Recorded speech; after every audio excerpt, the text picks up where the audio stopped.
In this lesson, I want to talk about class hierarchy. There are classes of IP addresses which typically dictate the subnet mask and the size of the network. Now, to be clear, this is the entire IP range. If I had, for example, a class A is where the first byte, i.e. the first 8 bits, denotes the network address. The last 3 identify what is the host portion. Now, I would never have a network where 24 bits was used as a single local network where every machine spoke to each other. I would break that up. The classes simply state what is the total IP space you have. So I have an IP space. I then use that within my organization however I see fit. I break it up into smaller subnets or subnetworks. So with a class A, the first byte denotes the network address. The last 3 are the host portion. A class B, the first 2 octets denote the network address. The last 2 octets are the host portion. A class C, which is what we've been dealing with so far, is where the first 3 octets denote the network address. The last octet is the host portion. Class D is used for multicast, and then a class E is really reserved for experimental usage. When I was using the subnet calculator, you saw this. It was asking me, what is my network class? The reason it did this, it was what it based the base level subnet mask on. I could only make it smaller. So if I made it a class C, that was telling it the first 3 parts is all the network address. So if I then wanted to break that down further, well, I could only really operate on the last 8 bits, which is what this was showing me. If I set it to a class B, it was saying, well, the first 2 bytes are now the network, and I could break it up much more flexibly. I could modify anything in those last 16 bits to meet my needs. If it was a class A, then only the first part. And you see it's changing the IP address because the 10 through to 126 or something, they are all class A's. So 1 through 126 are class A addresses.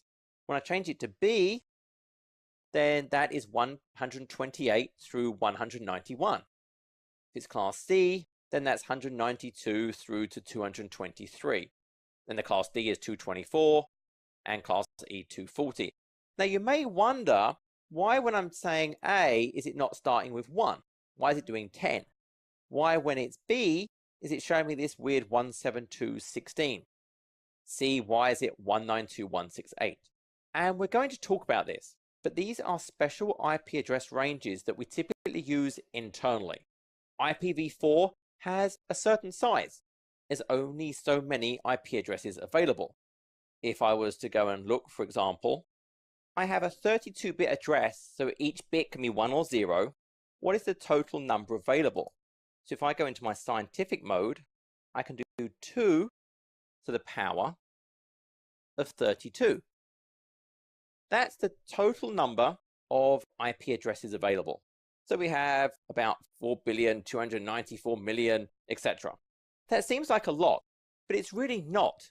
If you consider that everything has an IP address, that wouldn't work. We'd run out of IP addresses. And so within an organization, within your house, what happens is you use an IP range that is reserved for internal use, that is not routable on the public internet.